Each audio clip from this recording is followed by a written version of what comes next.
Ladies and gentlemen, while Gage plays with his airplane strip down the chin, welcome back to the In the Paint podcast. I am Calvin, that is Gage. We have been gone for a little while on personal hiatus, but we're back. It seems like a good week to, for me, age. Pour up a little bit of wine. Let's talk about the finals. We're also going to talk a little bit about coaching a little bit because we both are now distinguished coaches in our field, Gage. And part-timers.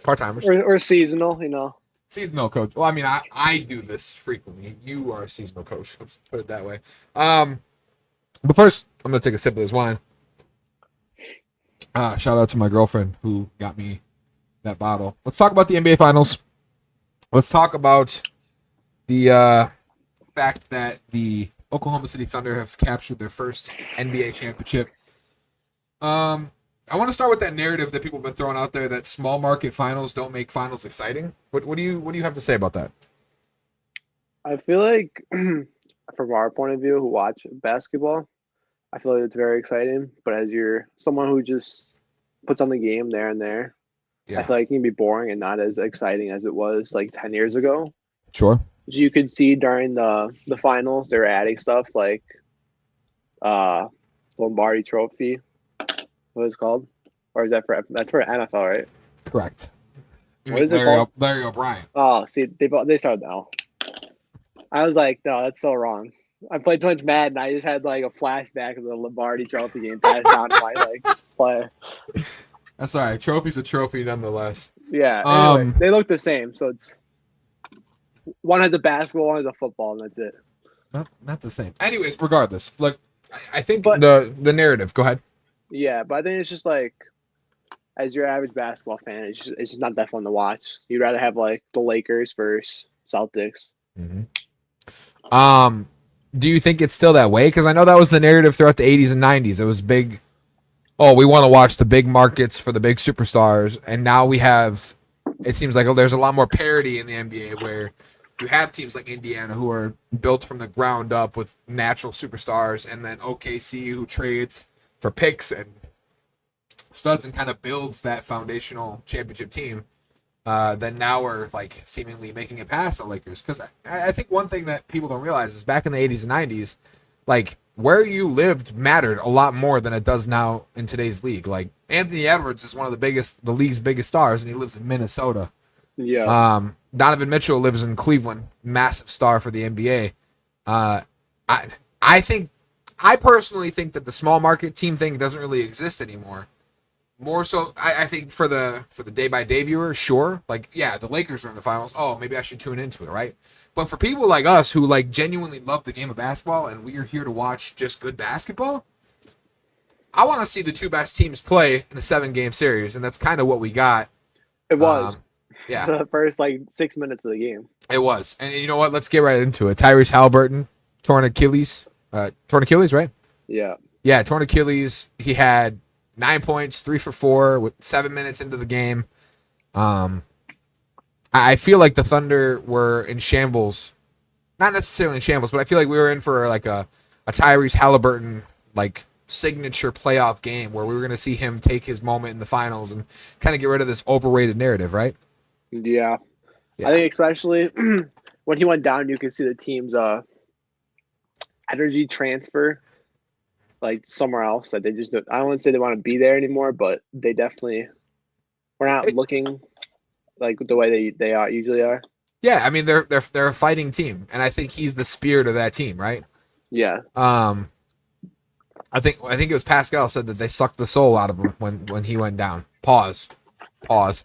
But like, you know what I mean? Like he is the heart and soul of that team. Now, we need to give a little bit of props because shout out to TJ McConnell for being a damn dog.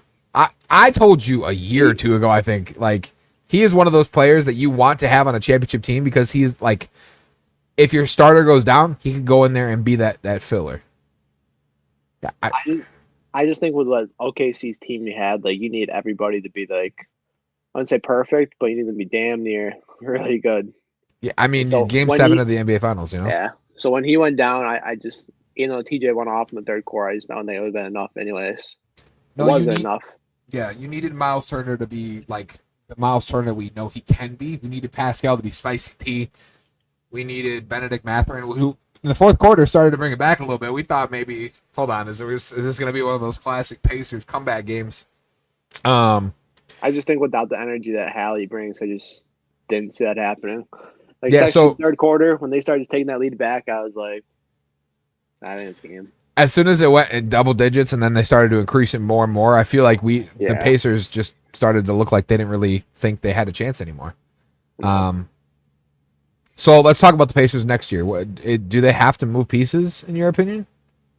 I don't think they need to move pieces. I do think so because Halliburton's basically gonna be out the whole entire season. Yeah. So they're gonna need. They need a better point guard or at least a good enough point guard Yeah. I mean, to I help them teach. win. Some people will probably say that TJ McConnell showed that he should be the starting point guard next year. As much as I love the guy and I think he's a fantastic player, you're not winning an NBA championship with TJ McConnell as No. your point guard. So we look at aging vets. I'm assuming somebody who like has proven. Let's say Drew Or Holiday boom. becomes available, in a trade situation like that. I don't know what the cap space looks like. Um, apparently he's pissed he got traded back to the Trailblazers, which I didn't nobody feel. nobody can really blame him for that one. But if he becomes a free agent on a mid-level exception, if he wants to go to Indiana and try to build another team up to championship caliber, not that he's anywhere near the caliber of player that Halliburton is, but he's still a damn good point guard. I think that's exactly what the Pacers should do, in my opinion, is they should start to look for aging vets. But and honestly, that gives you Benedict Mathurin another year to grow, to I expand. said that next year, even though they probably won't go that far, I'd use it to develop all my younger players that are on the bench that don't get that minutes. Aaron Nesmith, Andrew Yeah. Nemhard. Yeah, I mean, I think like there's a lot of potential in that Indiana team. And Miles Turner seemingly every single offseason is in he could be traded this time, rumor. Like it's that, and the Miami Heat are always looking to land a big star, and it never ends up happening. I mean, it doesn't help when your point guard gets 9 points and he outscores four other players, that being Miles Turner, Obi Toppin, and he played less than half of their minutes.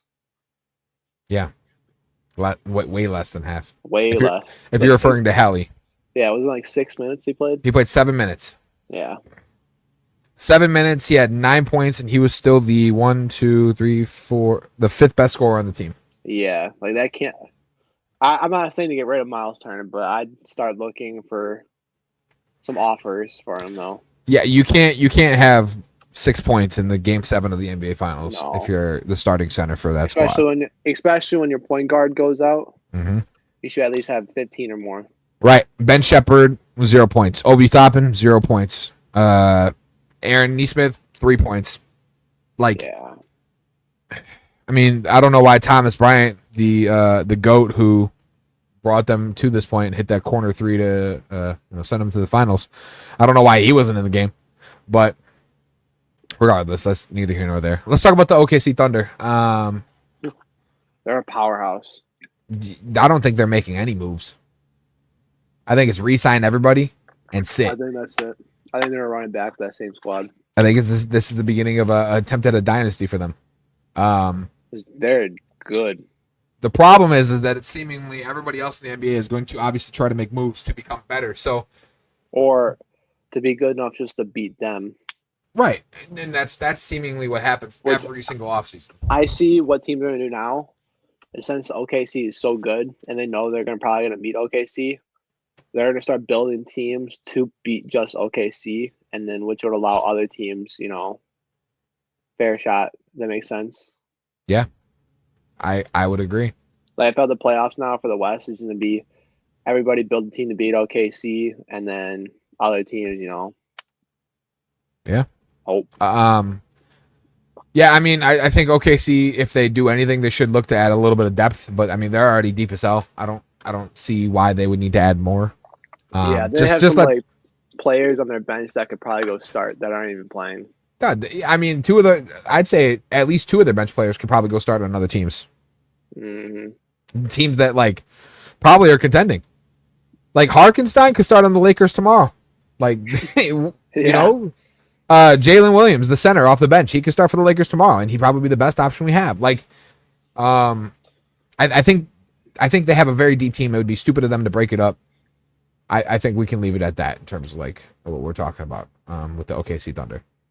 Agree? Mm-hmm. I agree. Congratulations to anybody who's an OKC fan. You guys get your time. You get to be annoying as hell up until Halloween, and then we get to humble you again. His Timberwolves, my Lakers. Hopefully, we're looking at more parity. Not saying that we need to have the Lakers or the Timberwolves in the NBA Finals, but I'd like to see a different team every year. That would never happen, but no, I think it makes it a lot of fun. You know what I mean?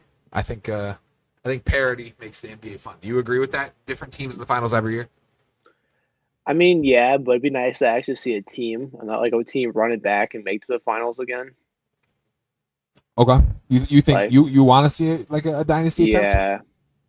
Okay, fair enough. I hate OKC, but it'd be like it just sucks seeing like brand new team and then the team that actually was supposed to be in there got eliminated the first round. It's like, well, there was that title defense. Like there's nothing.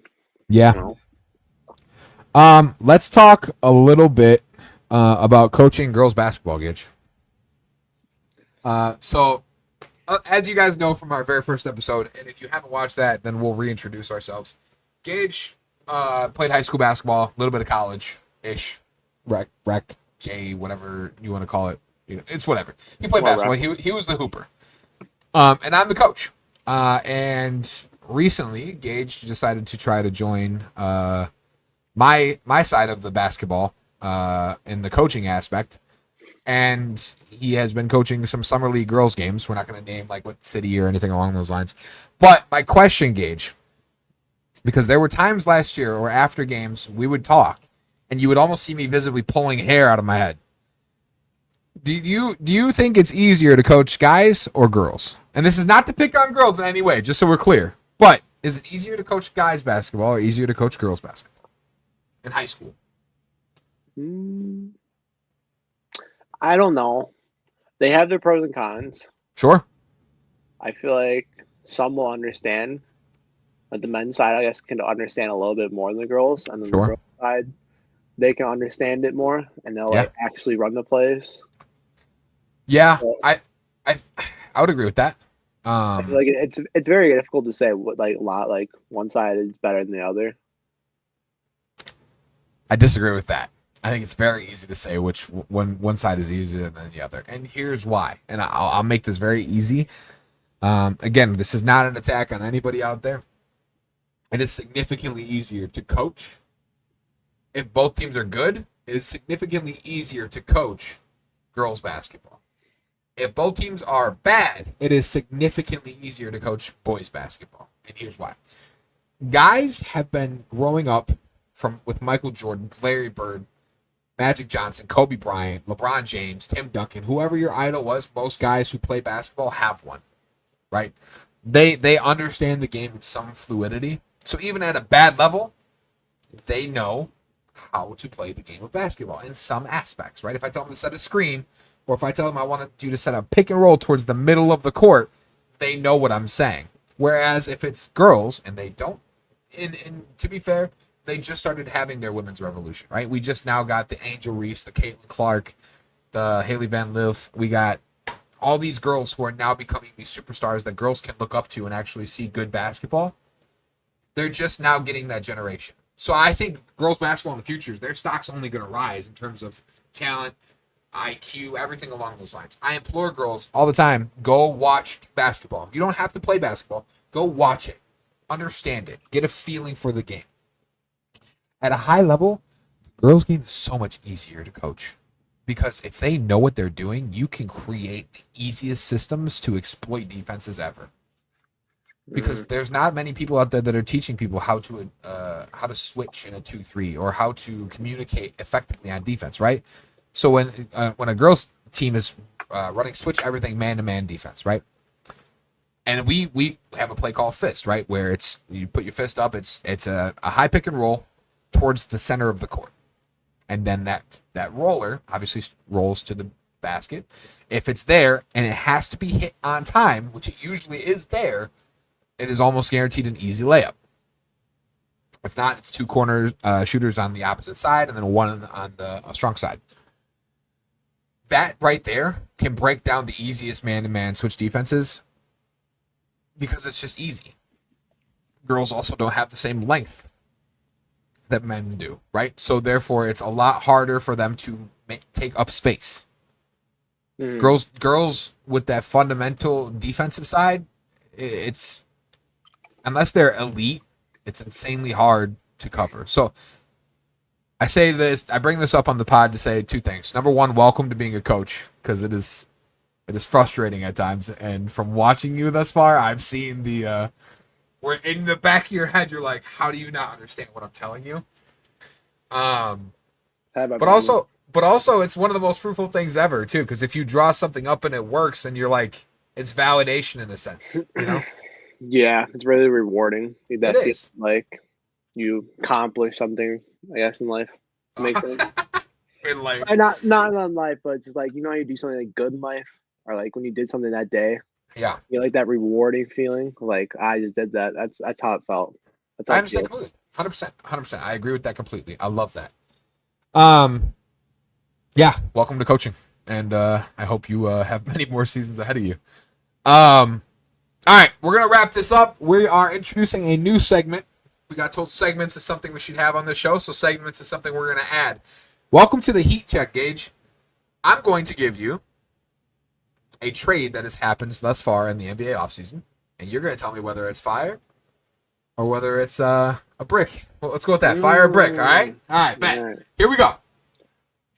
Let's start out with Drew Holiday to the Portland Trailblazers for Anthony Simmons and 2 second-round picks. You can go for both sides here, or you can pick this one's fire, this one's brick, or you can go fire, whichever one you want. I think, in a sense, I know why they did it. Yeah. Contracts, money's up. Like, at the same time, they're giving up a really good player, like a really good defensive player that can elevate a team from a contender to a champion team, like in a matter of just him being out there. Yeah. So, I think that really was stupid. So I guess you could say it was a brick trade, sending him to Portland and getting what they got. I feel like they could have gotten a lot more out of him too, and sending him to a team with a better market. I guess. Sure. Makes sense. Okay, so for me, I think the Celtics fleeced the Trailblazers. I think this is You think fire so? for them, 100%. Here's why. Anthony Simmons is on a contract year. Jason Tatum has a torn Achilles. That's true. They need scoring in bunches. And Anthony Simmons had a stretch where he scored 30 something a game last year. Contract year, which means that next year they're eligible to re-sign him to however long they want to. And they just got significantly younger. And on top of it, they got 2 second-round picks, too. This is a trade I look for in 2K. This is some stupid stuff. This is fire for the Celtics. This is a brick for the Blazers, especially if Drew Holiday don't like it there and wants out. Crazy to me. Crazy to me. But at the same time, Portland can now use it to start rebuilding. Yeah, that's true. And now they have a vet on their team who's 2 champions. But that's if he wants to stay and play, because we have seen players who don't want to play there, they'll intentionally sit out. We have. So yeah, we have. Let's talk about the New Orleans Pelicans sending C.J. McCollum, Kelly Olynyk, and a future second-rounder to the Washington Wizards for Jordan Poole, Sadiq Bey, and the number 40 pick. I'm not going to lie. I think them getting C.J. McCollum is a big freaking move. Because Jordan Poole is going off. He has his moments. But I see C.J. McCollum is you know what you're going to get out of him. He's not a question mark. No, he's going to go out there. He's going to get you buckets. Between, what is he averaging, 15, 20 points? Yeah. I think he averages 20 in his career. It's what you're going to get. And now they have him, Chris Middleton. And then now they're in the rebuild stage. So, they have 2 vets now on their team. I mean, they have a bunch of younger players surrounding them. I mean, I think it's a great trade for them. Now with the Pelicans, I feel like it's a brick, just because Zion, you don't know if he's going to be there. He's a questionable superstar, and now you have Jordan Poole who wants the ball in his hand all the time. So it's like, So I'm gonna do a little bit of like detective work here, right? yeah, Jordan Poole wants the ball in his hands all the time, but Zion requires the ball in his hands all the time. If you trade for Jordan Poole, is Zion on the move? I know. See, that's the thing. Because like with CJ McCollum, he didn't need the ball. Like he'd go spot up shooter. And he's a great defender. Yeah. So I have no. If I would get rid of him personally. Yeah. It's like with Joel Embiid. It's like you haven't done anything really the past couple of seasons. I mean, you're good once. Now you're kind of That not being said, equivalent to Jordan the. Poole was decent this year. You got to give Yeah. a little bit of credit. I mean, he had a couple good games. He had a couple 40 bombs, a couple 30 bombs.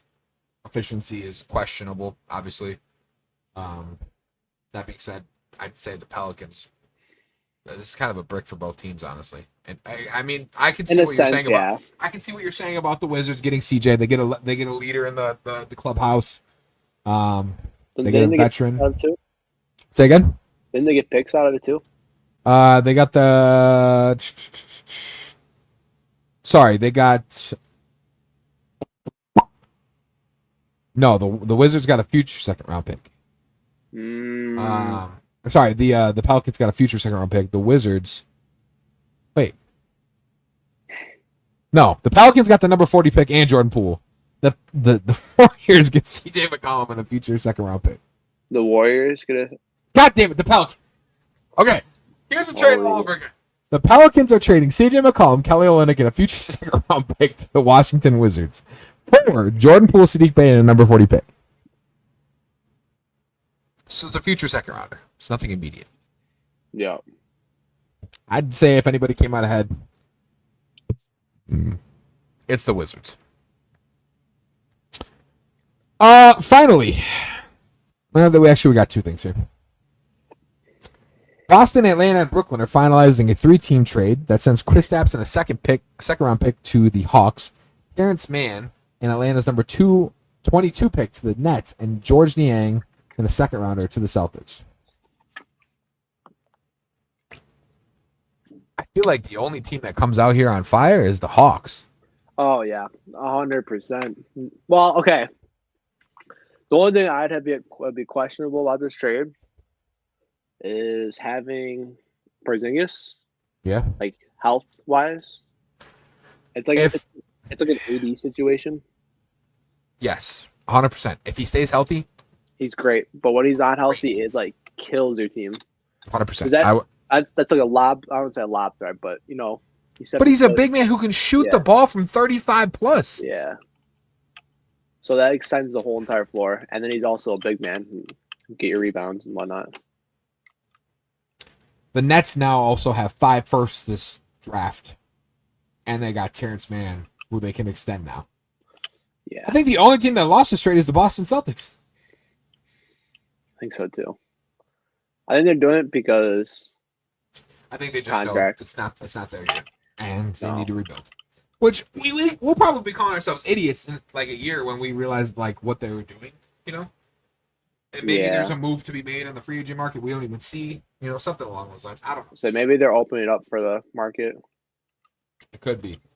And then something that happened very, very recently that we probably about right around the same time as we started the pod tonight.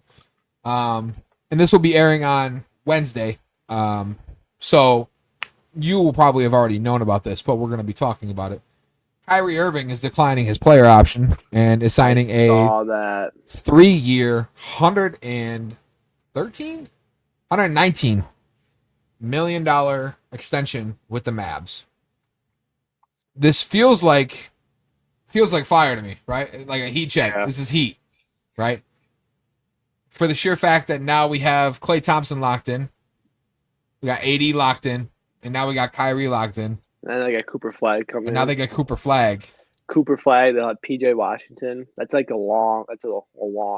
That is a long team. Long team, but I mean like arm length width. No, yeah, like long. Like height, yeah, they're like Yeah, long, they're long. long, man. And they'll probably start Cooper Flag right away. Oh, yeah, 100%. 100%. And they just extended Gafford, too. So, like, that Yeah. team's big. Big and long. Big, meaty Like, men slapping meat. I thought they were gonna be good last year, but I think they're gonna be really goddamn good this year. I think we're about to see a different Mavs team this year. If AD can stay healthy, I think When it's a really Kyrie good gets team. back. Yeah. If he comes back this year. Torn ACL. I'm not sure if he's out or if he is, like, regardless. Yeah, I think that's Heat. Agree? Yeah. All right, that was the Heat check of the week. Bam, graphic. Don't know what it's gonna look like. Heat check, fire, flames, cool. The next episode you will see from us is going to be a draft special, so make sure you tune into that one. The draft airs as you're seeing this on Wednesday tonight. I believe it starts at 7:00. We already know who the number 1 pick is. Basically starts at number 2. Yeah. Make sure y'all stay in the paint. The next episode you'll probably see when we aren't here for the draft special will be free agency. And then a episode that we recorded with our boy, Mr. Isaac Hunkins, Mr. Offensive Foul, Mr.